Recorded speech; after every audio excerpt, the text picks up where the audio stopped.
आज हम लोग पढ़ेंगे गति के नियम, क्योंकि इसके पहले हम लोग पढ़े थे गति चैप्टर, यानी मोशन से रिलेटेड था। अब क्या है, गति से संबंधित कितने नियम हैं इसको जानना है। तो गति से संबंधित जो नियम होते हैं उसमें पहले स्टार्ट होता है बल क्या होता है। जैसे बल आप लोग नाम सुने होंगे, ये होता है बल।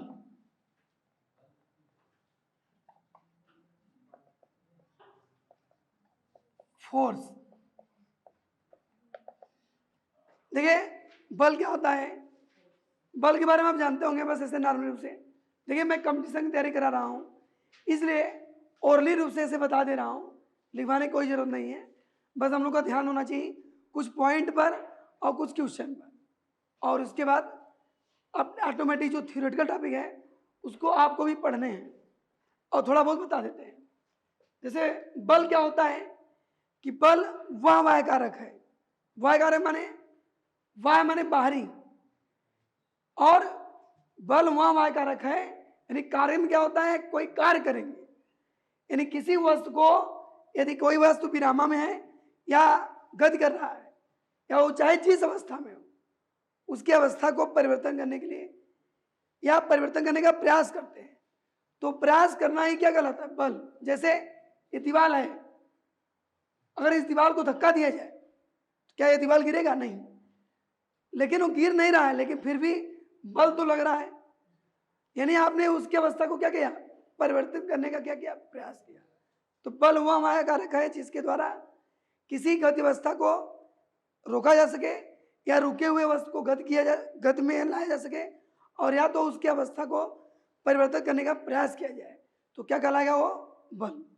ठीक, अगर आप प्रयास कर रहे हैं तो बल कहलाएगा। मेरी बात समझ में आ रहा है? प्रयास कर रहे हैं तो बल कहलाएगा, उसमें आपको सफलता मिले चाहे ना मिले। जैसे किसी कुर्सी को अगर धक्का देंगे तो गति कर जाएगा, या कोई मान लीजिए साइकिल लेकर आ रहा है उसको रोकेंगे तो रुक जाएगा, भाई जबरदस्ती रोक दीजिए। लेकिन अगर दीवार को अगर गति कराना हो तो क्या धक्का देंगे गति करेगा? अगर आपको अपने शरीर से धक्का देना हो, दीवार सॉलिड हो एकदम अच्छे से कि एकदम गिरने वाला ना हो, ये नहीं कि दीवार होना है कि चट्टी ईटा रख के ढकेल दे के यहाँ गिर गया, मतलब दीवार को गिराना हो तो गिरेगा नहीं, लेकिन वहाँ बल लगता है। तो बल वहाँ वाय कारक है जिसके द्वारा किसी गति अवस्था में हो चाहे स्थिर अवस्था में हो, अगर उसकी अवस्था को परिवर्तन करने का प्रयास हो रहा तो बल कहलाएगा। ये चीज, बल कितने प्रकार होते हैं? दो प्रकार के बल होते हैं। पहला संतुलित बल और दूसरा होता है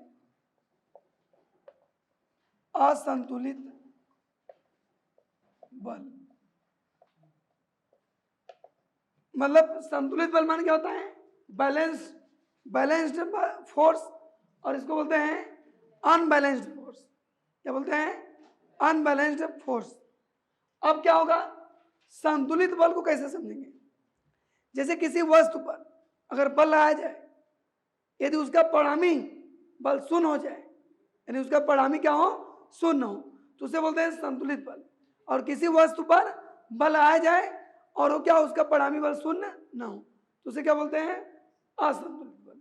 जैसे ये मार्कर है, मान लीजिए इसको अगर हम लोग चारों तरफ से क्या करें, फोर्स अप्लाई करें, और ये मार्कर कहीं भी गति नहीं कर रहा है, ना इधर जा रहा है ना इधर, ये संतुलित है, यानी जितने भी बल इस पर लगेंगे सबका परिणामी क्या होगा, शून्य, यानी परिणामी बल क्या होगा, शून्य। लेकिन अगर हम इस मार्कर को धक्का दें, अगर ऐसे गिर जाए तो क्या होगा, असंतुलित बल। क्या बोलते हैं? जैसे कोई व्यक्ति चल रहा है, चलते हुए चलता ही रह जाए और कोई परिवर्तन ना हो, सिर्फ चलता रहे, तो संतुलित होकर चल रहा है। अगर वो चलते हुए गिर जाए कहीं फिसल कर तो क्या कहलाता है, असंतुलित।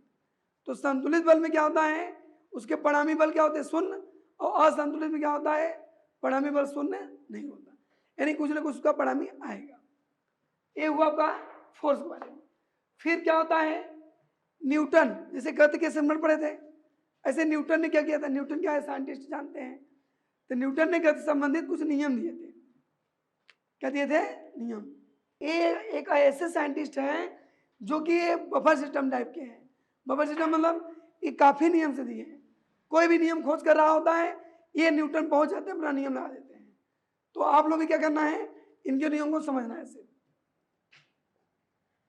इनका पहला नियम क्या था, न्यूटन ने कितने नियम दिए थे, गति संबंधित कितने नियम, 3, 1, 2 और 3। इन्होंने पहला नियम दिया था जड़त्व का नियम। किसका नियम था, जड़त्व। जड़त्व क्या, जड़त्व समझ लीजिए क्या होता है, इनर्शिया होता है। तो जड़त्व क्या होता है, कोई भी पिंड, कोई भी वस्तु अपनी अवस्था परिवर्तन का विरोध करता है। एक बार फिर से, कोई भी वस्तु या कोई भी पिंड अपने अवस्था परिवर्तन का विरोध करता है। इसको समझने के लिए क्या करेंगे, जैसे मेज पर कोई पुस्तक रख दीजिए, तो वो पुस्तक कब तक उस पर रहेगा, जब तक कि कोई बाहरी व्यक्ति उसको हटा न दे वहां से। क्या पुस्तक अपने आप हट सकता है, नहीं। तो अपने अवस्था परिवर्तन का क्या करता है, विरोध करता है। इससे पता चलता है कि विरोध न करता तो अपने आप में घसीटता रहता, एक स्थान दूसरे स्थान चलता रहता, लेकिन नहीं चलता है। तो कोई भी वस्तु अगर जिस अवस्था में है वो अपने उसी अवस्था में रहना चाहता है तब तक, जब तक कि कोई उस पर वाह बल न लगा दे। जैसे आप देखेंगे, जैसे कोई वस्तु गति कर रहा है, जैसे मान लीजिए कोई बाइक है, आप चला रहे हैं, तो जब तक उस पर ब्रेक न लगाएं या कोई किसी वस्तु से वो रुके ना, जैसे रुकना जरूरी नहीं है कि ब्रेक लगे तभी रुक जाएगा। एक्सीडेंट हो गया या कोई घर सामने आ गया, उसमें धक्का मार दिए, आप रुक गया, या पानी में कूद गए, हाँ किसी गड्ढे में कूद गए, तो वाह बल लगाना, यानी अगर वहाँ बाइक अगर ब्रेक ना लगे, एक्सीडेंट ना हो, कहीं गड्ढे में ना गिरे, तो हम बाइक तब तक चलता रहेगा जब तक कि उस पर कोई रुकावट बल न लगे। अब आपके मन में क्वेश्चन आ गया, हम समझ रहे हैं, बाइक चलाते रहिए, पेट्रोल खत्म होगा, बाइक रुक जाएगा, यही कहना चाहते हैं। तो आपको पता होना चाहिए कि जो हवा होता है और जो रोड होते हैं वो भी एक बल आते हैं बाइक को रोकने के लिए, जिसको हम लोग बोलते हैं घर्षण बल। अभी पढ़ेंगे आगे, इसी टॉपिक में, माने इसी टॉपिक में पढ़ाएंगे थोड़ा सा आगे। यानी वहाँ क्या है, वायु की वजह से रुक सकता है, और रोड खराब है तो उससे रोड की वजह से भी रुक सकता है। आप अपने मन में सोचिए कि अगर घर्षण बल ना होता, रुकावट बल ना होता, तो कभी भी वो रुकता नहीं, रुकता। लेकिन हम लोग को लगता है, जैसे बहुत बच्चे सोचते हैं कि हम साइकिल की पैडल चला रहे थे, पैडल ऐसे चलाते हैं तब तक जो है चलता है, जब रोक देते हैं कुछ देर साइकिल चल के रुक जाता है। तो ये आपकी गलत फहमी है, वो ब्रेक ना लगाए फिर भी रुक जाता है। तो रुक क्यों हो जाता है, हवा में भी घर्षण होता है, हवा आपको रोकता है, रोड भी आपको रोकता है, इसलिए रुक जाता है। तो कहा गया है कि कोई पिंड अगर गति अवस्था में है तो तब तक नहीं रुकेगा जब तक कि कोई वाह बल न लगे। तो हवा भी एक बल है, रोकने वाला बल, और घर्षण बल भी क्या है, बल है। इसलिए यहाँ पर हम लोग पढ़ेंगे कि पहला नियम जो दिए थे न्यूटन, वो जड़त्व के नियम दिए थे। तो जड़त्व के नियम में क्या हुआ कि जब गति अवस्था में रहेगा तो रुकने का प्रयास क्या करता है, नहीं करता है अपने आप, जब तक कि उसको रोकेंगे नहीं। और जब कोई पिंड स्थिर है तो तब तक स्थिर रहता है जब तक कि उसको गति न कराया जाए। ये दो चीज हो गया। और एक होता है दिशा परिवर्तन, जैसे किसी पिंड को ऐसे फेंक दीजिए तो ये तब तक उस दिशा में चलता है जब तक इसकी दिशा को मोड़ न दिया जाए। हे गाड़ी चलाते हैं ना, न गाड़ी तो साइकिल चलाते हैं, तो क्या मोड़ आता है तो बिना मोड़े मोड़ लेते हैं, मोड़ते होंगे ना। तो कह रहा दिशा बदल दी। तो ऐसे कह रहा है कि ये जड़त्व जो था नियम, पहला नियम न्यूटन का, तो इन्होंने जड़त्व के द्वारा बताया कि कोई भी पिंड 3 स्टेप में जड़त्व होता है, एक दिशा का जड़त्व, और एक होता है गति का जड़त्व, एक होता है विराम का जड़त्व। विराम का जड़त्व मतलब क्या होता है, जैसे कोई वस्तु विराम में है तो गति नहीं करना चाहेगा, और गति का जड़त्व क्या है कि अगर गति कर रहा है तो गति करता रहेगा, रुकना ही नहीं चाहेगा, और दिशा में जिस दिशा में जा रहा है उसी दिशा में जाना चाहेगा।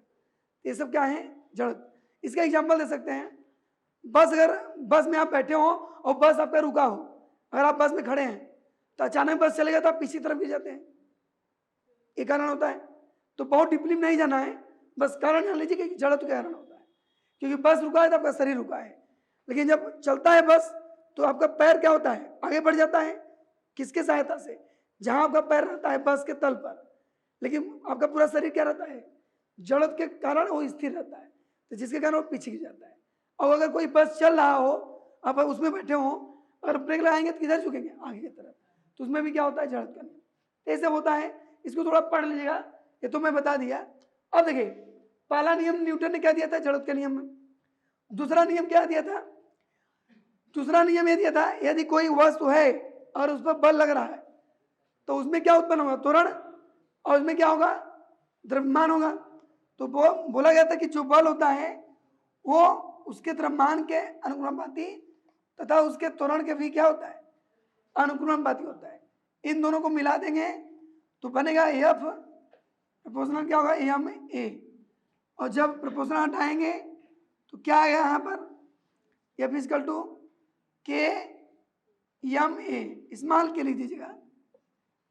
और यदि द्रव्यमान का मान क्या हो जाए, यदि द्रव्यमान का मान 1 रख दिया जाए और त्वरण का मान 1 और एक का मान 1, तो के का मान क्या आएगा 1। तो प्रयोगों द्वारा क्या हुआ था, के की वैल्यू 1 रखेंगे तो हमें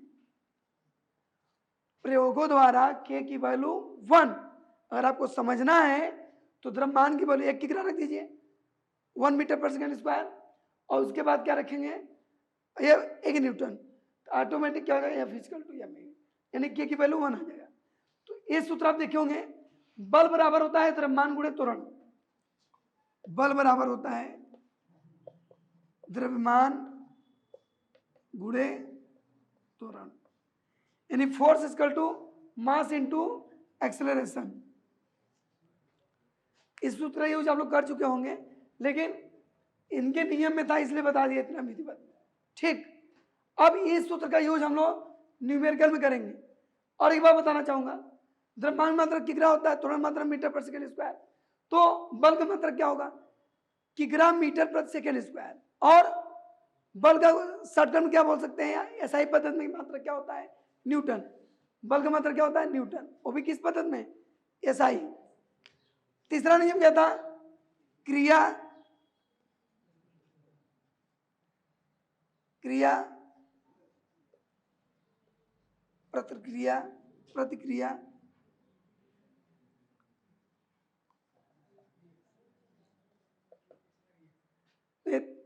पहला नियम तो पता हो गया, दूसरा भी पता हो गया। अब हमें क्या पता, क्रिया प्रतिक्रिया का नियम, यानी क्रिया प्रतिक्रिया क्या होता है, यानी एक्शन रिएक्शन।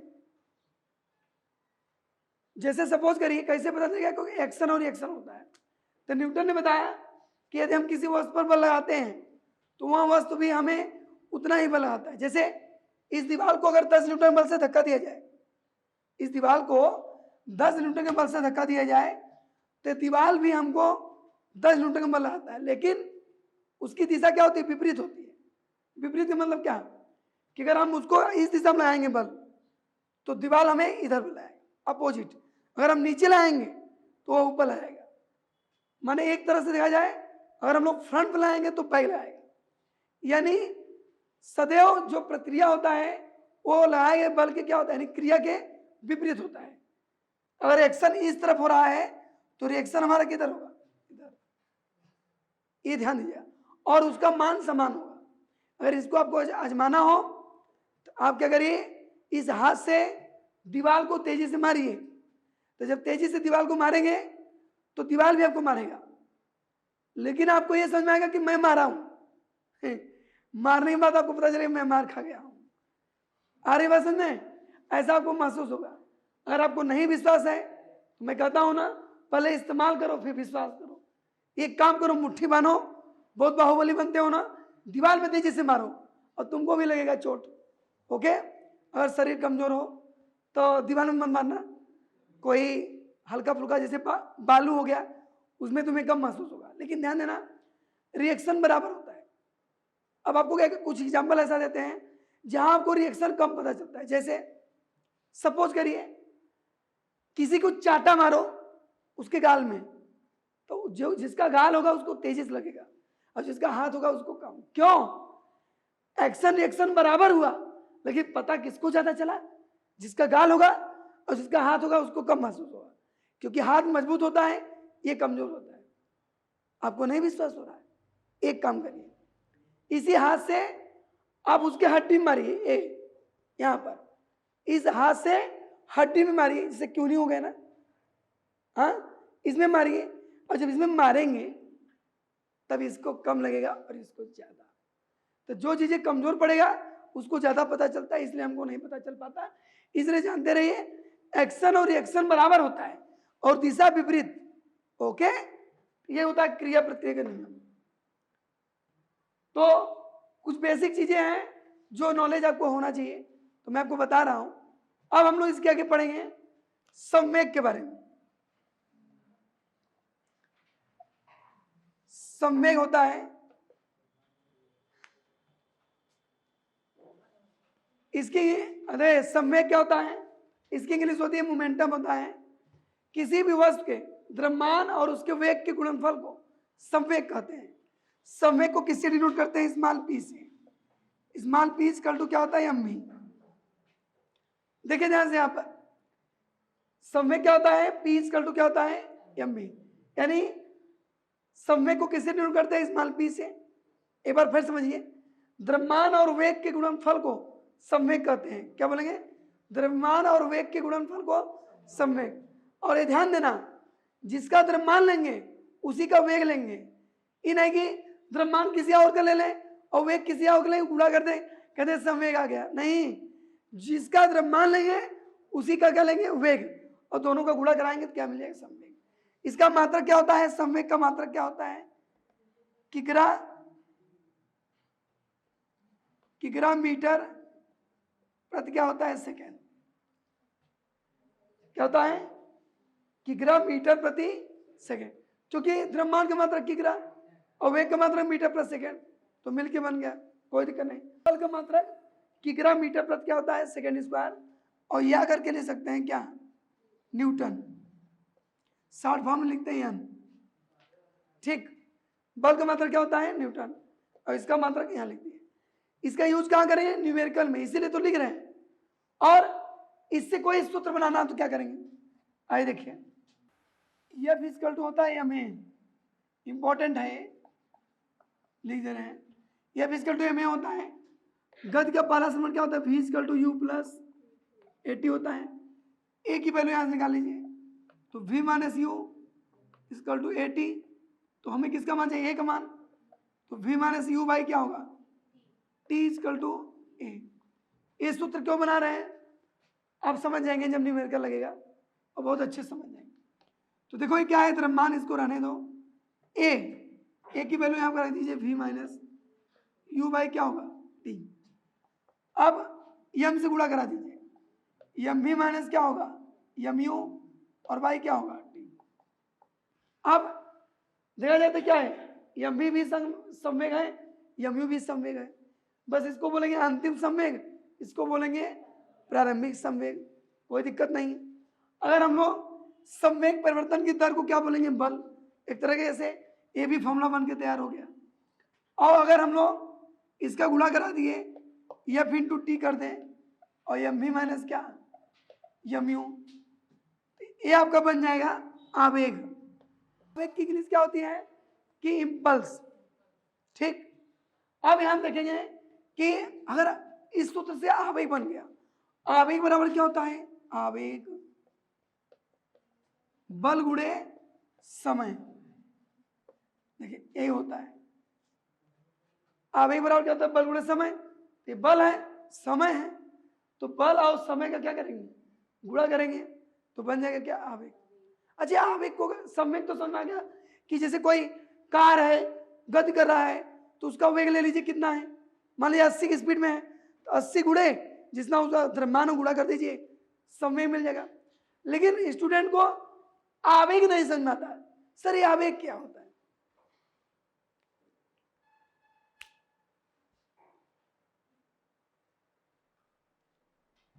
मैं रुका नहीं हूं, अभी मैं बताने जा रहा हूं, क्योंकि मैं देख रहा था आपके अंदर इंटरेस्ट कितना है। देखिए आवेग, आवेग को समझने सबसे अच्छा तरीका है, करा क्या, बल लगे और समय भी लगे। जितना ज्यादा समय उतना ही ज्यादा आवेग, क्योंकि गुणा है, तो गुणा अगर है तो इसका मान बढ़ाएंगे तो इसका भी मान बढ़ेगा। तो इसको समझने सबसे बेहतर तरीका क्या है, समझा रहे हैं, खूब अच्छे समझिएगा। आप लोग मैच खेलते हैं, ना खेलते होंगे तो मैच देखते होंगे, मैच के एग्जाम्पल क्यों दे रहा हूं? क्योंकि मैच में होता है कैच, ऐसे पढ़ाई में होता है कैच, उसमें गेंद का कैच होता है, इसमें नॉलेज का कैच होता है।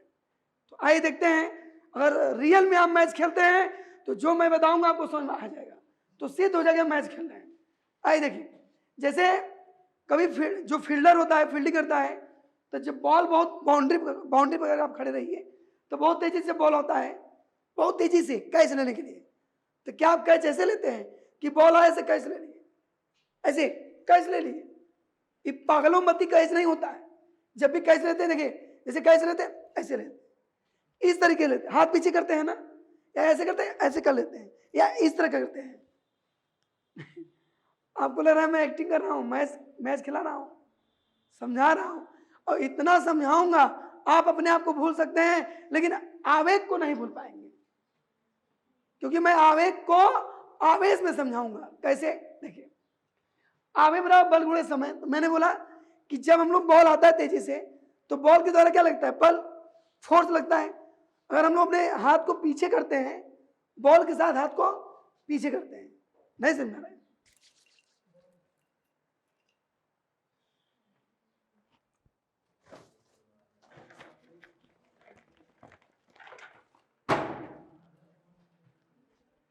ठीक, मान लीजिए बॉल आ गया, कभी आप कैच लेते हैं, ये मेरे पास ये लेदर का बॉल नहीं है, ये समझ रहे हैं प्लास्टिक का है, प्रैक्टिकल करने के लिए पर्याप्त है। जैसे मान लीजिए कैच उच लेना हो, तो जैसे आप बाहुबली हैं क्या, कि जैसे कोई फेंकेगा तेजी से या ऐसे पकड़ लेंगे, वो अलग की बात है। लेकिन अगर ऐसे पकड़ेंगे ना तो तेजी से चोट लगेगा। चोट कम लगने, अगर आप चाहते हैं कि चोट कम लगे, तो बॉल को पकड़ते समय हाथ को क्या करते हैं? पीछे। और इतना तेजी से पीछे नहीं करते कि बॉल वहीं पे तो पीछे कर ली, पता लगा कि छूट गया, ऐसा नहीं। जो मैच खेलता हो समझ रहा होगा कि हम लोग जब बॉल आता है हाथ में, तो इस तरह से थोड़ा सा पीछे करते हैं। इसको करने से क्या लगता है? इसमें टाइम लगता है, टाइम। तो जितना टाइम लगेगा उतना ही ज्यादा आवेग होगा और उतना आराम होगा।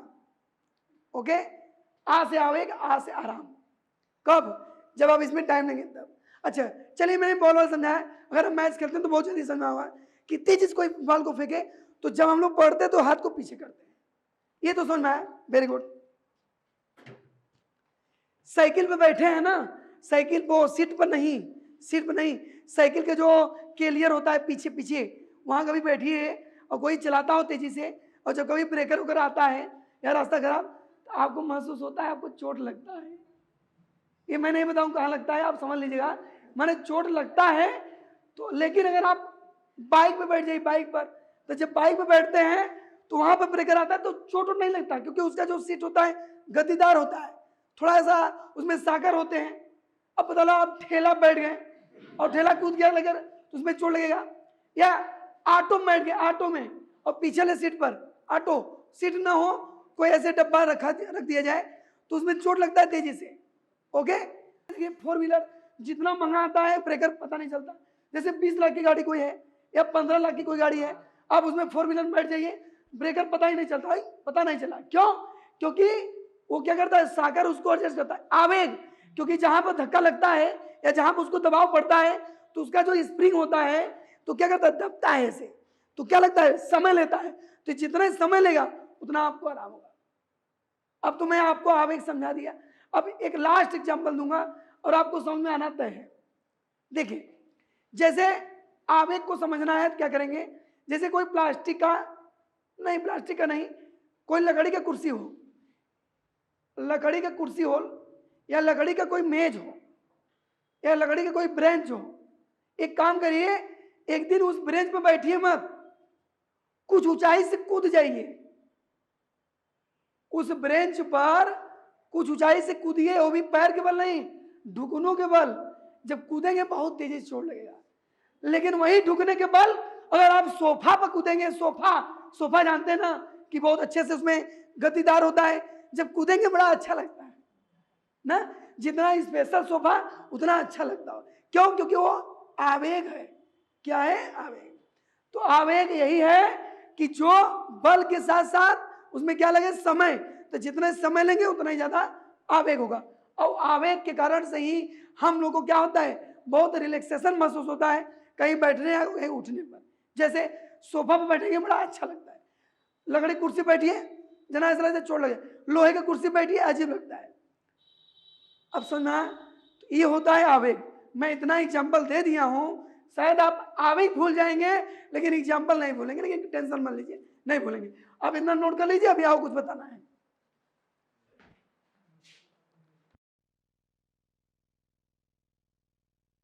देखिए अब हम लोग पढ़ेंगे मोस्ट एम्पीडिंग है संवेग संरक्षण का नियम।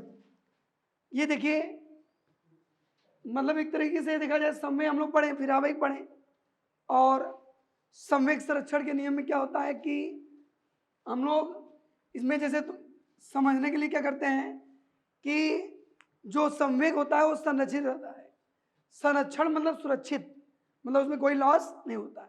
इसको समझने के लिए क्या करते हैं, मान लीजिए दो पिंड है, इसका द्रव्यमान m1 है और इसका द्रव्यमान क्या है m2 है, और ये जो पिंड है मान लीजिए u वेग से गतिमान है या मान लीजिए u1 वेग से, और ये वाला जो पिंड है वो कितने वेग से u2। दोनों पिंड एक ही दिशा में गतिमान है और u1 की जो वैल्यू है वो बड़ा है, मतलब इसकी स्पीड तेज है, इससे इसकी स्पीड कम है। और ये लोग क्या करते हैं कि एक दूसरे से टक्कर करते हैं, जैसे आगे की तरफ चल रहा है ऐसे तेजी चल रहा है तो इसको टक्कर दे रहा है। ये आप क्या हो गया टक्कर के समय, द्रव्यमान m1 और m2, और ये हुआ टक्कर के बाद m1 m2। इसके वेग हो गए v1 और इसके वेग हो गए v2। ये आपका है टक्कर के पूर्व, और ये क्या है टकराते समय, और ये क्या है टक्कर के पश्चात। देखिए इसमें कैसे समझेंगे संवेग संरक्षण अप्लाई हो रहा है। देखिए क्या करना है कि जैसे दो पिंड हैं, जरूरी नहीं कि दोनों पिंड एक ही दिशा में गति करें, टक्कर होने से मतलब है ऐसे भी हो सकता है और ऐसे भी हो सकता है। एक तो बताएंगे सब एक तरफ से समझ में आ जाएगा, और के टाइम इतना बेहतरीन समझ में आएगा कि आपको ज़्यादा मेहनत करने की जरूरत भी नहीं होगा। सबसे पहले यहाँ लिखते हैं क्या संवेग संरक्षण के नियम से क्या होता है, क्या होता है टक्कर के पूर्व कुल संवेग बराबर टक्कर के, टक्कर मत लिख दीजिएगा, टक्कर के पश्चात, पश्चात मतलब बाद होता है, टक्कर के पश्चात कुल संवेग। अब ये पढ़े हैं कि जो संवेग का सूत्र होता है क्या होता है, द्रव्यमान गुणे वेग को संवेग बोलते हैं। तो टक्कर के पूर्व कुल संवेग मतलब क्या है, इन दोनों का समय लेना है। तो बोले थे जिस पिंड का द्रव्यमान लेते हैं उसी का वेग भी लेते हैं। तो m1 अगर हम लेते हैं m1, इसका वेग कितना है u1, m1 u1 plus m2 लेते हैं तो इसके साथ क्या लेते हैं u2 इक्वल टू टक्कर के बाद, टक्कर के बाद क्या होता है m1 लेंगे और फिर v1 प्लस m2 लेंगे तो v2। यही इसका फॉर्मूला बनता है, और ये फॉर्मूला याद करने की जरूरत नहीं है, न्यूमेरिकल बताते समय एकदम अच्छे बता देंगे। लेकिन एक चीज का ध्यान देना है कि सबको हम लोग प्लस इसलिए लिए हैं, पहले बात वेग कौन सी राशि है सदिश राशि, तो दिशा अगर उसकी निश्चित है एक ही दिशा में तो क्या लेंगे प्लस लेंगे, अगर किसी की भी दिशा अगर बदल गई तो माइनस हो जाएगा। ओके, इसलिए ये ध्यान देना आपको जरूरी है कि उस समय जब क्वेश्चन आएंगे तो दिशा देखा जाएगा। या तो सपोज कर लीजिए कि तो मान लीजिए पहला हो गया, ऐसा भी हो सकता है मान लिया m1 हो गया और ये क्या हो गया m2, और इसका वेग जो है u1 और इसका वेग क्या हो गया u2। अब ये गति करने की दिशा ऐसे आ रहा है तो क्या किया, टक्कर होगा और टकराने के बाद भाई टक्कर होगा और टकराने के बाद ये दोनों अलग अलग हो जाते हैं और पता चला कि इसकी जो दिशा है वो इधर रह गया, तो इसको हम लोग लेंगे क्या, v1। और पता लगा इसकी दिशा क्या हो गया कि टकराने के बाद इसकी दिशा इधर हो गया, इसका वेग हो गया v2। ये m1 है और ये m2 है। सपोज करिए ऐसा कैसे पॉसिबल है, अब देखिए मैं बता रहा हूँ। जैसे इधर से कोई ट्रक आ रहा है, ट्रक या बस, ठीक, इधर से कोई ऑटो आ रहा है, ऑटो, बेचारा ऑटो वाला। अब ट्रक से और ऑटो से टक्कर हो गया ऑटो वाला धक्का मार के तो बस को ढकेलेगा नहीं। वो खिलौने की मैं बात नहीं कर रहा हूँ, खिलौना जो प्लास्टिक का होता है जो मेले में मिलता है 25-30 रुपये, उसकी मैं बात नहीं कर रहा हूँ। रियल में ट्रक और ऑटो, तो आपको समझ आ गया होगा कि ऑटो इधर से आ रहा है और ट्रक इधर से जा रहा है, एक्सीडेंट हो गया तो ट्रक भी इधर जाएगा, ऑटो भी इधर जाएगा, तो वही तीर बनाए दिशा। अब इसमें समय संरक्षण क्या होगा, टक्कर के पूर्व कुल समय m1 लेंगे, u1 लेंगे प्लस m2 लेंगे और u2 लेंगे। अब आप सोचेंगे सर यहाँ माइनस कैसे आ गया, इसकी दिशा किधर है, इधर, और इसकी दिशा किधर है, इधर। और वेलोसिटी क्या होता है, वेक्टर क्वांटिटीज, मतलब वेग क्या होता है, सदिश राशि, और सदिश राशि की दिशा बदलेगी तो चिन्ह बदल जाएगा। तो अगर हम लोग इसी दिशा में ले रहे हैं, मान लिया हम इसी दिशा में लेना चाहते हैं, तो जिसकी दिशा इधर होगी उसको लेंगे प्लस, और जिसकी दिशा इधर होगी उसको लेंगे माइनस, इसलिए माइनस लेंगे। अब टक्कर के बाद ये है पोजीशन, m1 v1 प्लस क्यों ले लिए, इस दिशा में, इसके दिशा में, और प्लस m2 v2। थोड़ा इसको सही लिख दीजिए, m1 u1 minus plus minus m2 u2 equal to m1 v1 और प्लस m2 v2। ये जाके फॉर्मूला बना। तो सूत्र रटने की कोई बातें नहीं है, बस समझने की बात थी, इसीलिए मैंने डायग्राम बना के समझाया ताकि आपको कोई दिक्कत ना आए। अभी इसमें इस टॉपिक से रिलेटेड, मतलब तो समय संरक्षण नियम है, माने गति के नियम में अभी और कुछ है बताना है मुझे। जैसे लिफ्ट के बारे में नाम सुने होंगे, जो कि इम्पोर्टेंट है, पेपर के दृष्टि से इम्पोर्टेंट है।